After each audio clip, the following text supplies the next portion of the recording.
Ayer por la noche salió Lady Rebsamen a retorcer el lenguaje, a mentir directamente, a buscar las palabras más adecuadas para hacerle creer a la gente que lo de la elección fue un éxito.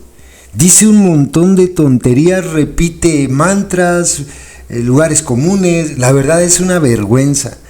Vamos a ir escuchando a Lady Rebsamen y ustedes se van a dar cuenta, fíjense. Muy buenas noches a todas y a todos. La elección histórica del Poder Judicial este 1 de junio de 2025 ha sido todo un éxito. Uy, sí. A ver, ¿dónde está el éxito en una elección que tiene un padrón electoral de 100 millones de personas? 99.500.000 personas, 100 millones.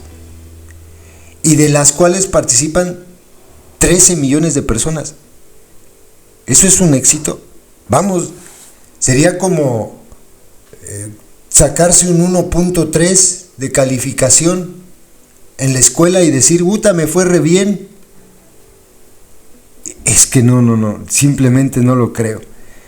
Y poner su cara de estúpida, porque eso tiene, y hacerle creer a la gente que está contenta. No, está que se la lleve el diablo, su elección fue un fracaso. Pero son buenos actores. Continuemos.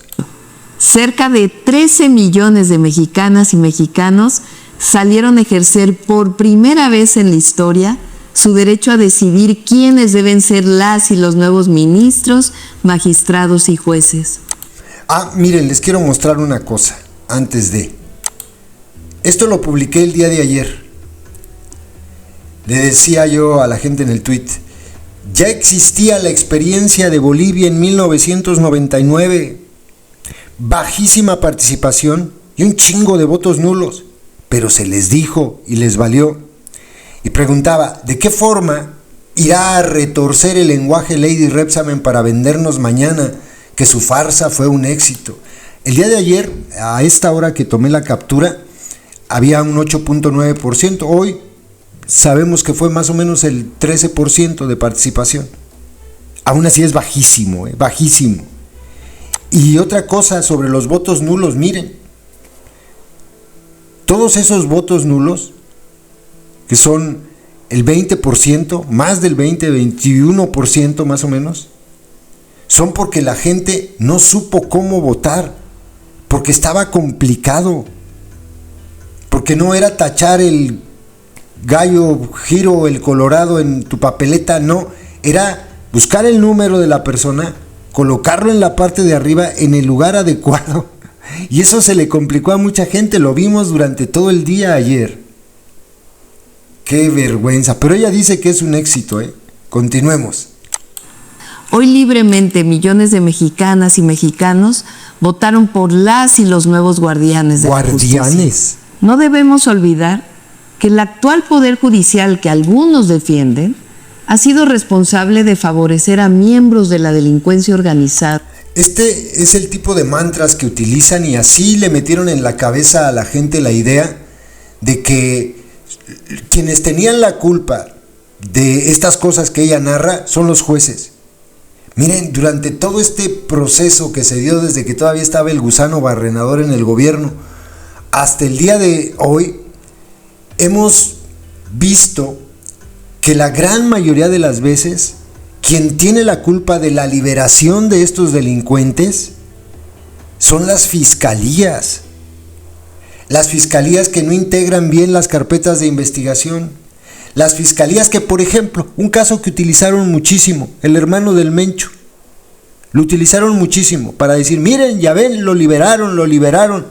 Sí, lo liberaron, pero no cuenta que la Guardia Militar que lo detuvo llegó a ponerlo a disposición mintiendo, diciendo que lo habían encontrado. Fíjense, fue una detención ilegal.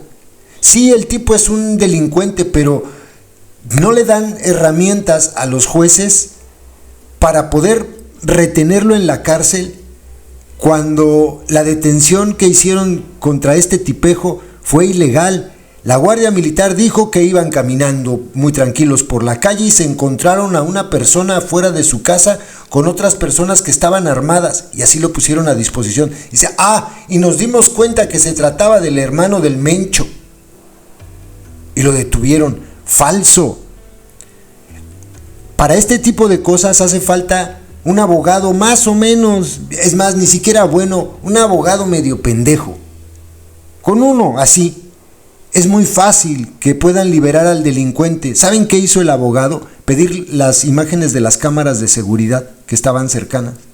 Y ahí pudieron notar que la Guardia Militar se metió sin orden de cateo a la casa donde estaba el hermano del Mencho y lo sacaron así. Y que después le sembraron droga. ¿Y saben qué hizo el abogado? Pedir unas periciales para comprobar que su cliente jamás había tocado esos paquetes que pusieron a disposición.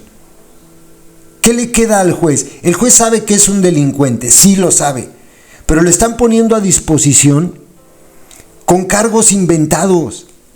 ¿Qué hace el juez cuando resulta que en las periciales sale que pues, no hay una sola huella digital del delincuente? Dice, pues se te cae tu prueba. Que lo detuvieron en la calle, no, mira, aquí están los videos. Resulta que te metiste a su casa de manera ilegal, sin orden de cateo. Suficiente para que un juez lo tenga que liberar. Porque si no lo libera el juez, está violando la ley. Eso es lo que no dice la palurda. Y como ese caso vimos muchos durante todos estos meses de intensa batalla en redes sociales. Muchos. Dice, ha sido responsable de favorecer a miembros de la delincuencia organizada, como si las fiscalías no estuvieran llenas de corruptos. Hay que recordar otra cosa, solamente el 1% de los casos de delitos que se cometen en el país, el 1% llega ante un juez. Ese dato por sí mismo nos demuestra que el problema de la justicia en México no está en el Poder Judicial. Que el problema está desde la policía o la Guardia Nacional o el Ejército o la Marina, que detienen a personas de manera ilegal o no detienen a nadie, o dejan ir a delincuentes, o les pagan por dejar ir a delincuentes, que lo sabemos todos, y después en las fiscalías, ahí está el cuello de botella. Ese es el problema. ¿Hubo algún arreglo para las fiscalías, los ministerios públicos? No. Para las policías, no, siguen igual de corruptas. La Guardia Nacional corrompiéndose cada día más. Pero les llenan la cabeza con mentiras, con frases repetidas 1000 veces, y la gente no razona y se lo traga. Pero bueno, continuemos escuchando a la palurda. Y liberado miles de millones de pesos de la delincuencia de cuello blanco. Otra vez, este caso lo dice por el tema de la delincuencia de cuello blanco, por el tema de Salinas Pliego. Miren, no nos hagamos tontos. A ver, débanle ustedes al fisco. Débanle algo a Hacienda. A Ricardo Salinas Pliego no le cobran porque no quieren. Y también aquí encaja el caso del dinero de las cuentas de García Luna. ¿Cómo chingaron con eso de que es de que Norma Piña le regresó el dinero de las cuentas a la esposa de García Luna? No fue Norma Piña. La Suprema Corte de Justicia de la Nación no hace eso. No lo hace. Eso fue un juez de distrito. De hecho fue un juez y una jueza. Por ahí andan los nombres. Pero cómo se lo metieron en la cabeza a la gente, y como el tema García Luna es sensible, la gente dice corruptos. Continuemos. La mitad del Poder Judicial, dicho por su propia presidenta, llegó a sus puestos por nepotismo, es decir, por ser hermanos, primos, sobrinos, cuñados de algún magistrado. A ver, es que esto es hasta ofensivo para la gente que tiene por lo menos 2 neuronas funcionales. La organización delictiva de la secta, al igual que los otros cárteles, tienen a familiares, amigos, conocidos, compas en los cargos públicos. Casos, los Batres, casos, los alcalde Luján, Estoy acordándome de los Monreal, toda su pinche familia está en cargos públicos. ¿Qué vienen a decirnos de nepotismo en el Poder Judicial si ellos hacen exactamente lo mismo? Son unos farsantes de verdad. Primos, sobrinos, cuñados. Pues así está el Poder Ejecutivo y el Poder Legislativo. Están igual. No, de hecho, acaban de incluso hacer una reforma contra el nepotismo, que por cierto, ellos que practican mucho esta actividad, dijeron no, que no empiece en 2027, hasta 2030, porque tienen a todas sus familias, a todos sus familiares metidos en los cargos públicos. Es una hipocresía, un nivel de hipocresía. Y fíjense cómo es estúpido el argumento de decir, si es de que todos tienen a sus familiares en el Poder Judicial. Mira qué sencillo, se puede aplicar la ley en el Poder Judicial sin destruirlo. A ver, ¿quién llegó primero? El ministro tal. ¿Cuántos familiares puso después de él? Tantos. Pa' afuera, no pueden estar. Así se corrigen las cosas, no destruyendo. Pero bueno, continuemos. Ministro, no por haber participado en una carrera judicial. Como lo he dicho muchas veces, si quisiéramos cambiar al Poder Judicial para controlarlo, ¿qué sentido tendría hacer una elección universal? Mejor hubiésemos cambiado la Constitución para poner ministros a modo, como se hizo en el pasado. A ver, esta también es una frase bien engañosa, es una falacia en toda la regla. Dice, antes era el presidente el que ponía a los ministros de la Corte. Si nosotros hubiésemos querido controlar la Corte, nosotros hubiésemos seguido poniendo a los ministros. Bueno, el gusano Barrenador le tocó poner a 3 ministros, me parece. 3, Lenia Batres, Loreta Ortiz, y ahí se me fue el nombre de la Margarita Ríos Farjat. A ellas 3 las puso el gusano Barrenador. Pero miren, ¿dónde está el engaño?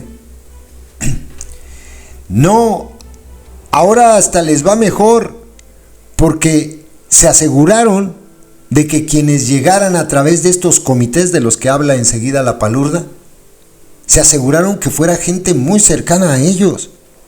Y de hecho es una hipocresía porque, por ejemplo, en el caso de las 3 ministras de la organización delictiva de la secta, la ministra Burra, la ministra Pirata y la ministra Militante, ellas tuvieron pase automático. Ellas no pasaron por ninguna selección de comité. Es una hipocresía lo que dicen. Entonces ya de principio se aseguraron tener a 3 de los 9 ministros muy afines a ellos. Para empezar, ya nada más les hacían falta pues otros 4 para tener una mayoría calificada en la Corte. Y miren, los que van a entrar, por lo menos 4 van a ser muy afines a la secta. Pero además de eso, no solamente van a controlar ahora a la Suprema Corte, no, ahora van a controlar a todo el Tribunal Electoral, porque pusieron a los magistrados también afines a ellos y son los que van a quedar, y van a controlar la mayoría de los jueces de distrito. Es una vergüenza, de verdad, y la gente se traga el cuento. Es una hipocresía. Dice, ahora ya la gente eligió. No es cierto. La gente no eligió nada. Les dieron a escoger, que no es lo mismo, entre gatos negros y gatos blancos.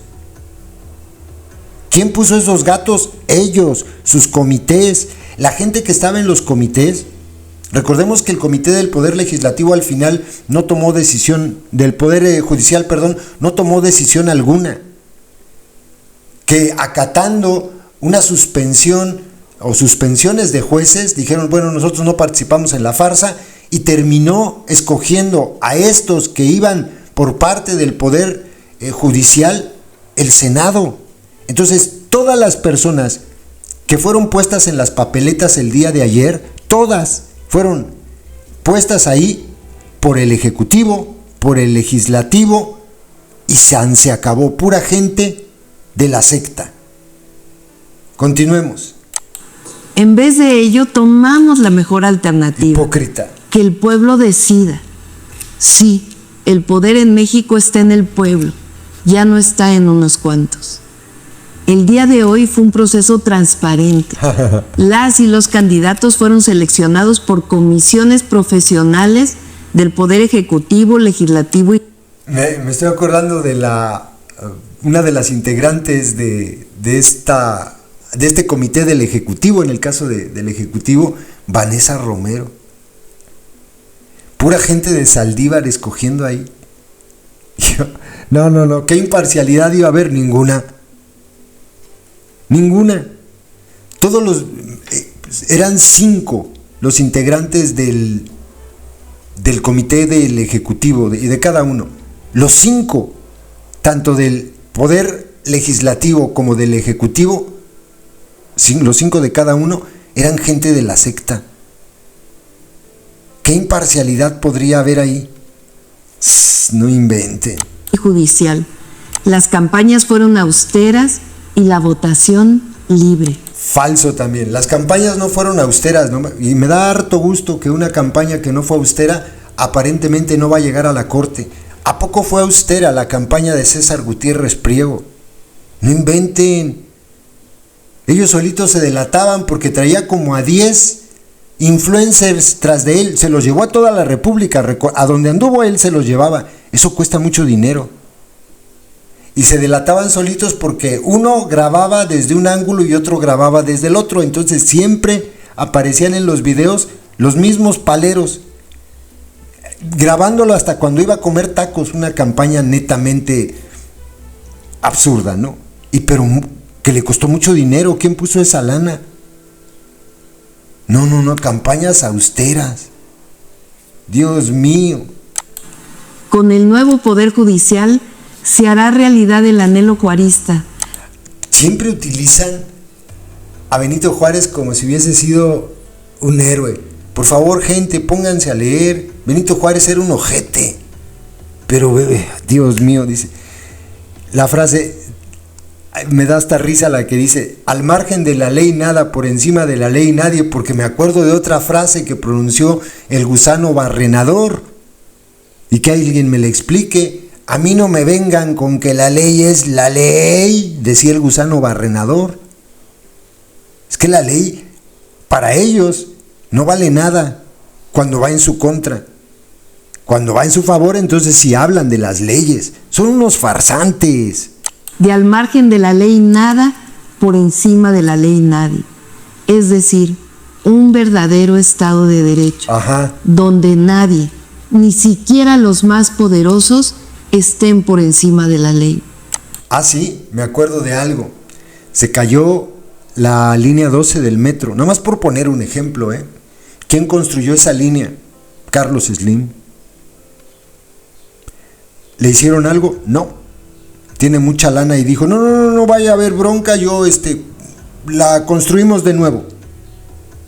Ninguna responsabilidad le imputaron, ninguna. Y es de los poderosos, ¿no? Pero es que es Carlos Slim el que yo creo que ya no es neoliberal, porque ya ven que ya se murió el neoliberalismo. Continuemos, ya para acabar. Sí, México es el país más democrático del mundo. No manchen, si vieran en serio cómo se habla fuera de México de esta locura, están sorprendidos de lo que pasó. Sorprendidos. ¿Por qué Bolivia, que era el único país que lo había hecho, y no de manera generalizada como lo hizo México ayer, sino nada más poner a los ministros de su Corte Suprema? ¿Por qué Bolivia quiere regresar al modelo anterior? Bueno, en todo el mundo se quedan diciendo, ¿qué? O sea, ahora los jueces van a tomar resoluciones con base a la popularidad que ésta les vaya a representar, o que estas decisiones. De verdad, eso es lo que se dice fuera de México, que es una locura lo que hicimos. Y estos güeyes te lo venden como si se tratara de una maravilla. No. A todas y todos los mexicanos les digo, tengamos confianza. Vivimos un momento extraordinario. Uy, sí. Somos un país libre, soberano, independiente. Cállate, palurda. Libre, soberano, nomás te habla Trump y te pones de rodillas. Dios mío, sí, muy independientes. Cada día más justo. Ajá. Y más democrático. Hoy sí. Qué barbaridad. No. Es una vergüenza. Y yo estoy seguro que los adoctrinaditos de las 3 subespecies escuchan esto y aplauden. ¡Ah, qué maravilla!